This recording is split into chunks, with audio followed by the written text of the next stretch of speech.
আলোচনা করার চেষ্টা করব যদি আল্লাহ তাআলা তৌফিক দান করেন। আমি যে আয়াত তেলাওয়াত করেছি এই আয়াতের মধ্যে আল্লাহ তাআলা সফল মুমিনদের কথা বলেছেন যে কোন মুমিনগুলো সফল।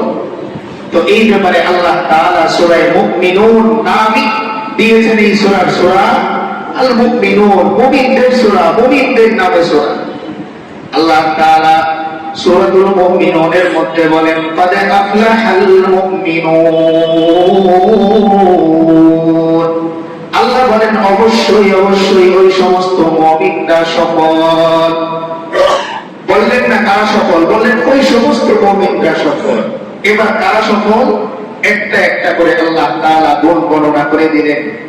আল্লাযীনা হুম ফী সালাতিহিম খাশিউন। আল্লাহ বলেন কোন মুমিনগুলো জানো বান্দা, কোন মুমিনগুলো সফল? যেই সমস্ত মুমিন বান্দারা নামাজের মধ্যে আল্লাহর ভয় নিয়ে নামাজ পড়ে, ওই সমস্ত মুমিন দুনিয়ার দৃষ্টিতে নয় বরং আমি আল্লাহর কাছে সফল। নামাজের মধ্যে কি থাকে? আল্লাহর ভয় থাকে। মানুষকে দেখানো নামাজ না, বরং এই নামাজ কার জন্য? একমাত্র আল্লাহ তাআলার জন্য। এজন্য আমরা বারবার এই কথা বলি, বারবার এই কথা শুনি যে নামাজ হচ্ছে একজন মুমিনের তার রবের সাথে সাক্ষাৎ।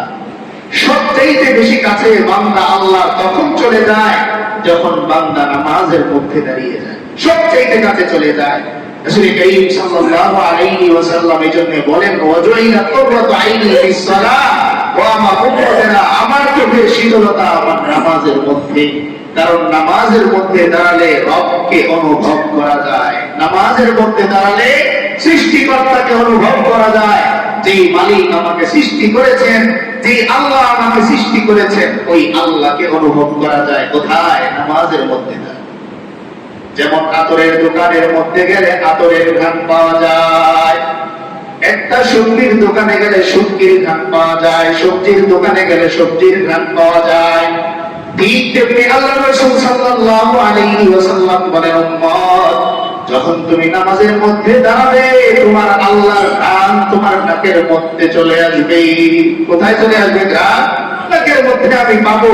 তবে ওই নামাজটা হতে হবে আমার ওই রকম নামাজ যেই রকম নামাজ সাহাবায়ে কেরাম পড়েছিলেন, যেই রকম নামাজ নবী করিম সাল্লাল্লাহু আলাইহি ওয়াসাল্লাম পড়েছিলেন।